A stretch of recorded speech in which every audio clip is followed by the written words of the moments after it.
Okay, picture this. The red carpet flashbulbs are going off. Mm-hmm. A celebrity's face is suddenly different.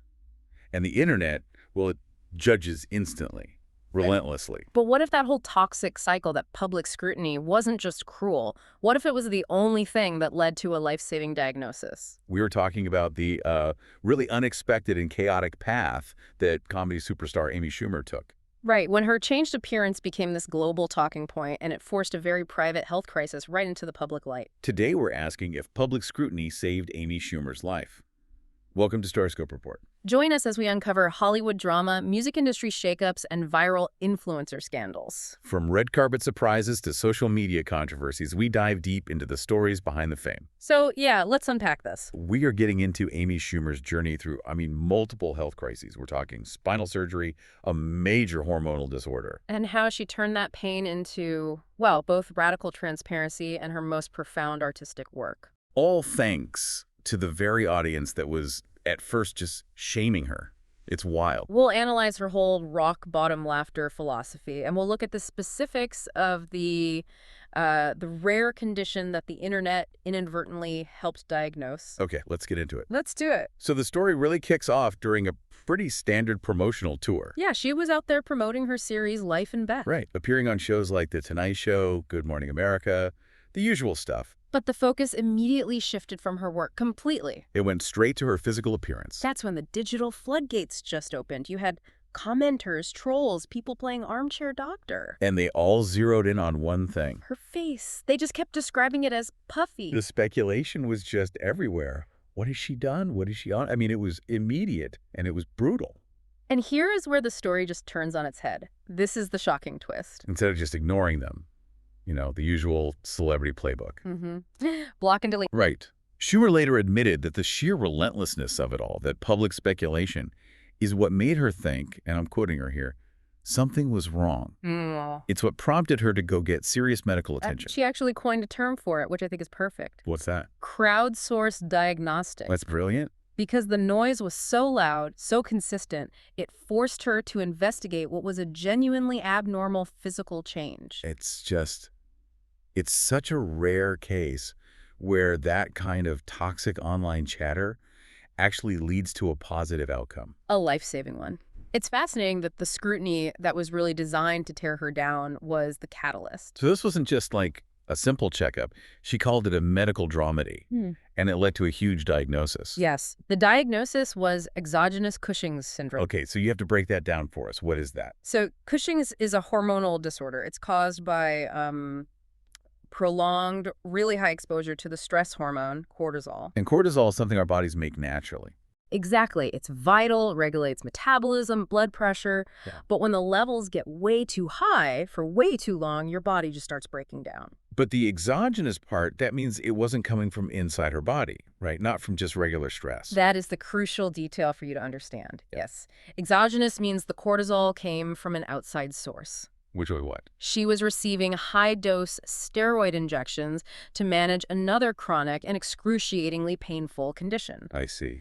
And those synthetic steroids, they mimic cortisol. So when you use them in high doses over time, the body reacts as if it's just being flooded with its own cortisol, an overload. Which explains the physical changes the internet was so cruelly pointing out. It explains everything. Cushing's causes these really distinct physical symptoms. The most visible one is that rounded face, what the trolls called a moon face. But there's also fat accumulation around the upper back. They call it a buffalo hump, muscle weakness, easy bruising, and the stakes were incredibly high. When you list out the symptoms like that, it makes the online shaming just seem even more repulsive. They were literally judging the symptom of a disease. A potentially deadly one. Schumer was very clear about this. She said Cushing's can kill you if untreated. Wow. She described the whole diagnostic process as grueling. Multiple 4-hour-long MRIs. 4 hours? Yeah, and having her veins shut down because they had to draw so much blood for testing. So when the final diagnosis came in, the relief must have been just immense. Overwhelming.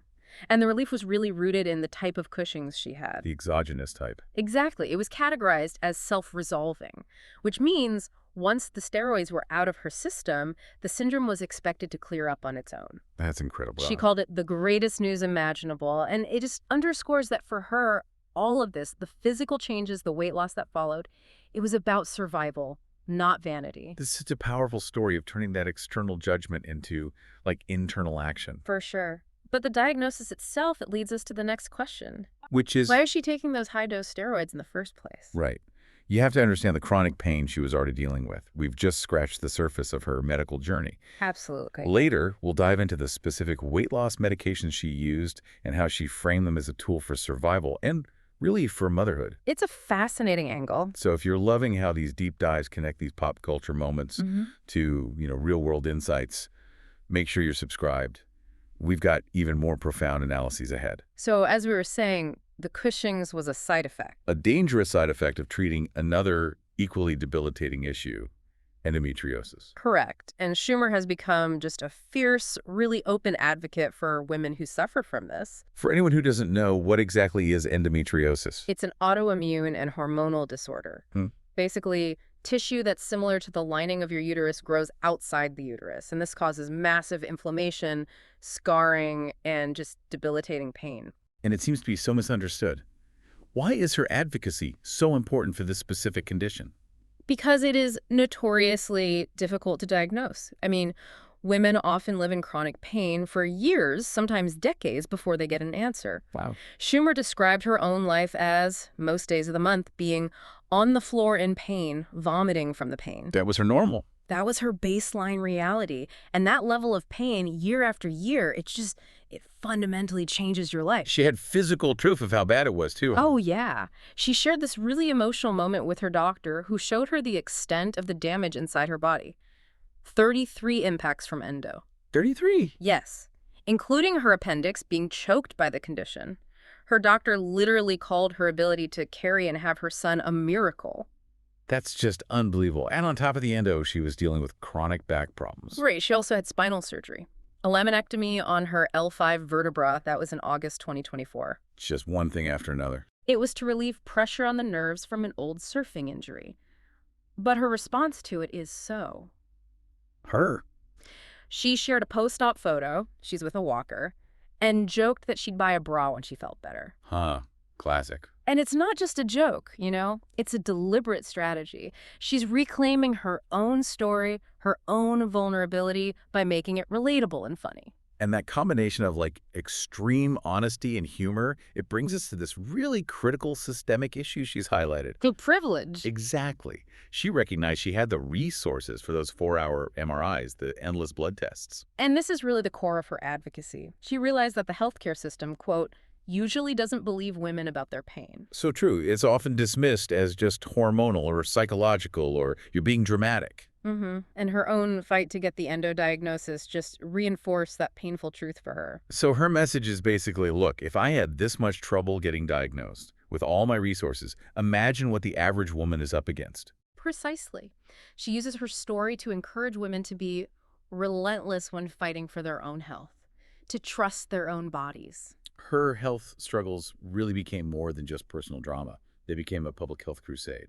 And that intense engagement with her own pain, her own vulnerability, it didn't just stay in the doctor's office. No, it became the new engine for her art and her entire public persona. We're moving now from the reality of the hospital bed to the philosophy that really sustains her work. Next, we'll analyze how she views her weight loss, not as vanity, but through the lens of being a mom.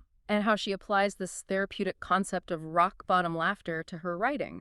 So stay tuned and hit that subscribe button so you don't miss what's coming next. Okay, so after the Cushing's diagnosis and treatment, Schumer was very public about her weight loss. It was about 50 pounds. And she was completely uncompromising about her motivation. You just shut down the whole celebrity vanity narrative. Immediately, she posted, "I did it to survive. Full stop." She did add a little caveat saying that looking hot does feel fun and temporary. Right, which is honest. But she made it clear that the core drive was health. And it aligns with her whole philosophy. I also believe a woman doesn't need any excuse for her physical appearance and owes no explanation. I love that. Yeah. But the conversation around how she lost the weight is just as important. Because she was so transparent about it. Totally. She talked openly about using GLP-1 medications, the class of drugs like Ozempic and Mounjaro. Which is a topic that so many celebrities just refuse to touch. They lie about it. Right. And she detailed her whole trial and error process, which I think is the most helpful part. She said she first tried Wegovy. Yeah. She felt horrific and so sick, and she realized the physical toll was too much because she couldn't play with her young son. And that one detail, not being able to play with her son, it just reframes the entire conversation. Completely. It's not about fitting into a dress for an awards show. It's about her core identity as a mother. Precisely. She later tried Mounjaro and had a really good experience. She talked about having more energy, fuller hair, better skin. But the key outcome, the one that mattered most, was that she was able to play tag with her son. That was the real metric of success. it completely subverts the Hollywood narrative where these drugs are just framed as a shortcut to being skinny. For her, they were a tool for survival and for a better quality of life as a mom. And this radical honesty, it's really the foundation of her entire worldview. Which she calls the philosophy of rock-bottom laughter. So what exactly is that? She sees hitting rock bottom, whether it's with her health or personally, not as a failure. She sees it as the catalyst for growth. So the worst moments are actually the most productive. That's her core insight, that the most potent, most visceral humor is created right in the middle of suffering. She says she laughs hardest when things are at their worst. So comedy for her isn't just about writing a clever joke. It's a therapeutic response to trauma. It's a biological and psychological survival mechanism. Absolutely.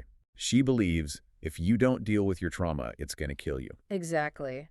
And by forcing herself to articulate the most shameful or embarrassing moments, she gains power over them. You can really see that evolution in her art. She moved from the kind of external satire of inside Amy Schumer, right, which was targeting culture, to the really introspective Zen dramedy of Life Beth. And Life Beth is so deeply vulnerable. I mean, it's semi-autobiographical, and it tackles these heavy, heavy themes. Like her history with trichotillomania. Which is the compulsive urge to pull out your own hair. It's a serious mental health condition, and to expose that to a global audience, that's a huge act of vulnerability. It forces you to look past the comedian persona. It really does. And the show also handles her relationship with her husband, Chris Fisher, who is on the autism spectrum, with such sensitivity. The character, John. And she makes sure the production process reflects that. The set is egoless. She brings in experts and writers who are also on the spectrum to ensure it's all accurate and compassionate. It's a huge shift. Her goal now is to find healing by sharing the deepest truths. And this is where it all connects, right? The medical crisis, the public shaming, the art. She took the trauma of being judged for a disease she didn't even know she had, and she transformed that entire experience into a body of work that asks all of us to look deeper than the surface. This deep dive really shows that Amy Schumer's journey is like an architecture of resilience. That's a great way to put it.